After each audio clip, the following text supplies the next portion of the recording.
الحمد للہ وحدہ والصلاة والسلام علی من لا نبی بعدہ۔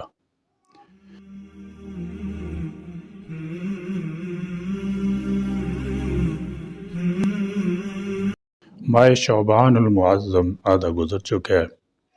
مدارس اسلامی میں تعلیمی سال کا اختتام ہو گیا ہے۔ مدارس میں سالانہ امتحانات بھی ہو گئے ہیں اور اکا دکا ہو رہے ہیں۔ ہر جگہ سے طلباء اپنے اپنے وطن جا چکے ہیں اور کچھ جانے کو تیار ہیں۔ آج عزیز طلباء سے مخاطب ہونا ہے کہ وہ اپنی چھٹیاں کیسے گزاریں۔ مدارس اسلامیہ جن میں طلباء کا سال کا اکثر حصہ گزرتا ہے وہ ایک تربیت گاہ ہے، اعمال اور اخلاق کی مشق کے لیے ایک میدان ہے، جہاں علوم دینی کے ساتھ ساتھ انہیں یہ ڈھنگ بتایا جاتا ہے کہ عوام کے ساتھ زندگی گزارنے کا انداز کیا ہوگا، والدین، عزیز و اقارب اور خاندان والوں کے ساتھ طرز معاشرت کیا ہوگی۔ سال بھر دینی علوم کی تدریس کے ساتھ یہ بھی بتایا اور سکھایا جاتا ہے۔ اس سلسلے میں اکابر اسلاف کے واقعات اور ان کے تذکرے سنائے جاتے ہیں۔ گویا تعلیم کے ساتھ ساتھ تربیت کا بھی ایک مرحلہ ہوتا ہے جو نصف شعبان پر جا کر ختم ہوتا ہے۔ اب وہ طلباء جو پورے سال مدارس کی چہار دیواری میں زندگی کے شام و سیر گزارتے رہے، اپنی تعلیم کا امتحان تو دے چکے ہیں، لیکن ایک بڑے کٹھن اور دشوار گزار امتحان سے انہیں اور گزرنا ہوتا ہے۔ وہ مدارس میں طویل چھٹیوں کے بعد اب وطن مالوف جاتے ہیں۔ عوام سے ان کا سامنا ہوتا ہے۔ عوام الناس انہیں جس نظر سے دیکھتے ہیں اس پر ان کا کھرا اتر جانا، یہی ان کی امتحان کی کامیابی ہے۔ عزیز و اقارب، والدین اور گاؤں محلہ کے لوگ ان طلباء کرام سے دینی امور کی بجاوری کے سلسلے میں بڑی بڑی آرزوئیں، بڑی تمنائیں وابستہ رکھتے ہیں۔ ان پر ہر ایک کی نظر تقدس، احترام، جذبات کے ساتھ پڑتی ہے۔ وہ انہیں دینی معاملات میں اپنا اور قوم کا پیشوا تصور کرتے ہیں۔ اس لیے ان عزیز طلباء پر بھی کچھ ذمہ داریاں عائد ہوتی ہیں تاکہ عوام کی آرزوؤں کو ٹھیس نہ پہنچے، ان کی تمناؤں کا خون نہ ہو اور خود اپنی بھی زندگی استفادہ کا ذریعہ بنے، جو کہ دینی تعلیم کا اصل مقصد ہے۔ اس لیے عزیز طلباء سے یہ باتیں کہنے کی ضرورت ہے۔ دینی اور اسلامی طرز معاشرت اختیار کریں۔ ہر عمل اور ہر فعل میں اپنے اور اپنے مدرسے کی اور سب سے بڑھ کر اسلام کی شان ملحوظ رکھیں۔ نماز اور دیگر عبادات کا اہتمام کریں۔ جب تک آپ مدرسے میں تھے آپ کی ہر عملی کوتاہی کو محض اس لیے معاف اور درگزر کر دیا جاتا تھا کہ ابھی آپ سیکھنے اور تربیت حاصل کرنے کے مرحلے میں تھے، لیکن عوام اب آپ کو معاف نہیں کریں گے، اس لیے کہ آپ اس مرحلے سے آگے بڑھ چکے ہیں۔ پہلے تو آپ کے سامنے نمونہ کے لیے آپ کے اساتذہ اور دوسرے بزرگان دین کی زندگی اور سیرت تھی۔ اب خود آپ کی زندگی عوام کے لیے اسوہ اور نمونہ ہے۔ اس لیے ہر معاملہ میں، ہر گام زندگی پر آپ کو ملحوظ خاطر رکھنا ہوگا کہ آپ ایک اسلامی ادارے سے تعلیم پانے والے ہیں۔ عوام کو یہ احساس دلانا ہوگا کہ سال کے اکثر ایام جو مدارس میں آپ نے گزارے ہیں وہ رائے گاں اور بیکار نہیں رہے۔ ایک اہم اور ضروری بات یہ ہے کہ وطن جانے کے بعد اپنے قیمتی اوقات کو محض رشتہ داریوں کی نظر نہ کر دیا جائے، بلکہ اسلام نے صلہ رحمی اور تعلقات باقی رکھنے کی جس حد تک اجازت دی ہے، آپ کا قدم اس سے آگے نہ بڑھے۔ بے جا ملاقاتیں، بے موقع نشستیں، بے معابہ گفتگو سے پرہیز کریں۔ اپنی چھٹیوں کے ان ایام کو بھی کارگر بنائیں اور مطالعہ کتب اور دینی اعمال میں اوقات کو مصروف رکھیں۔ سال بھر جو کچھ پڑھا اس کا مراجعہ کریں۔ اس سے علم میں پختگی پیدا ہوگی اور آئندہ کے لیے شوق پیدا ہوگا۔ قریب پاس کی کسی لائبریری میں اپنا وقت گزاریں، دینی موضوعات کی کتابیں پیش نظر رکھیں اور پھر کسی ایک موضوع کا انتخاب کر کے پوری توجہ اور انہماک سے دسترس حاصل کریں۔ اس سے انشاءاللہ تعالیٰ آپ کی علمی استعداد ٹھوس اور پختہ ہوگی اور اس وقت کا مطالعہ آئندہ آپ کے بہت کام آئے گا۔ تعطیلات کے دوران اپنے اندر صفات حسنہ پیدا کرنے کے لیے، اپنے ایمان کو درجہ کمال تک پہنچانے کے لیے اپنے اندر پائی جانے والی اعمال صالح کی کمی دور کرنے کے لیے خاتم النبیین صلی اللہ تعالی وسلم کی طرف سپرد کی گئی دعوت تبلیغ کی ذمہ داری کو بحسن خوبی ادا کرنے کے لیے مطلوبہ استعداد اپنے اندر حاصل کرنے کی غرض سے دعوت تبلیغ کے لیے نکلنے والی جماعتوں کے کاروان میں شامل ہو جائیں۔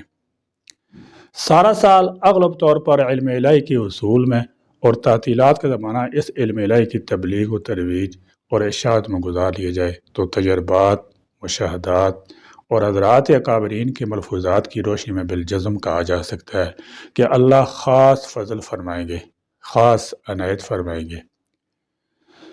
حضرت مولانا احسان الحق صاحب دامت برکاتہ العالیہ سے بارہا یہ بات سنی کہ جو طالب علم زمانہ تعلیم میں اپنی چھٹی اور فرصت کے اوقات تبلیغ کی محنت میں استعمال کرتا ہے، اللہ تعالیٰ جل شان و فراغت کے بعد اسے اپنے دین کی خدمت کی توفیق عطا فرما دیتے ہیں۔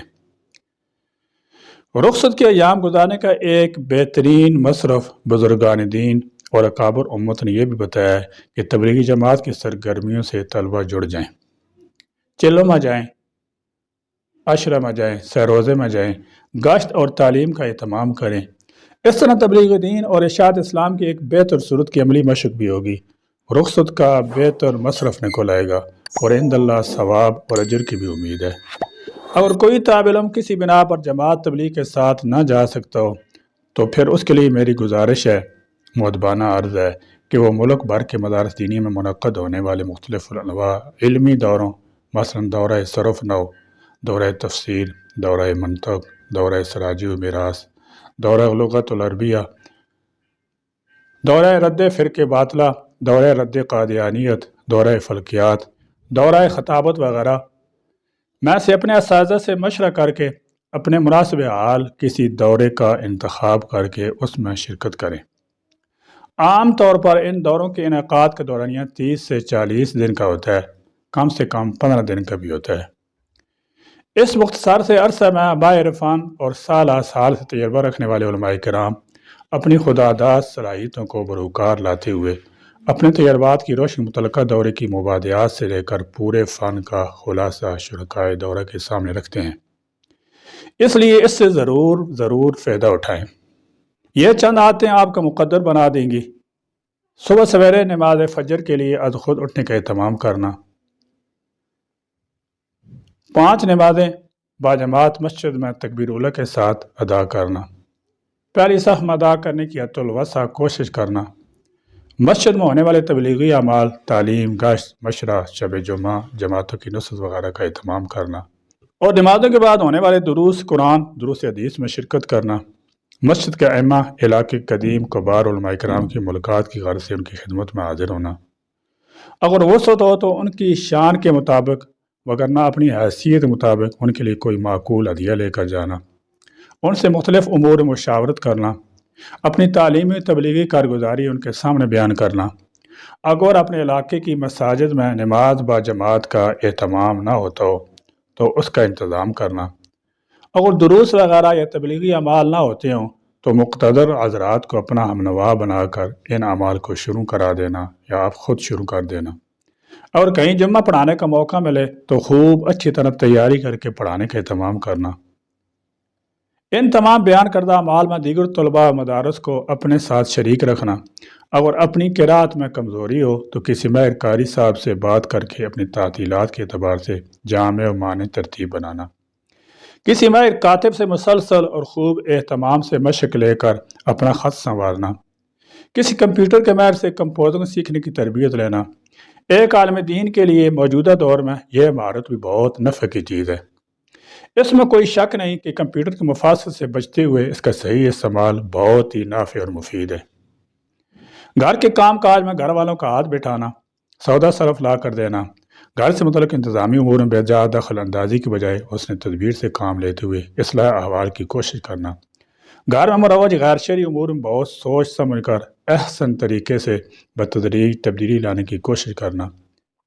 اس تبدیلی کی ابتدا انفرادی ترغیب کا راستہ اختیار کر کے ذہن سازی کے ساتھ ساتھ آسان ہو جائے گی، لیکن یاد رکھیں اس تبدیلی کے لیے اہم ترین اقدام اس وقت ہی ممکن ہو سکے گا جب آپ خود اپنی ذات کے اعتبار سے ان محارم سے اجتناب کرنے والے ہوں گے، وگرنہ ہر تدبیر لائی گاں جائے گی۔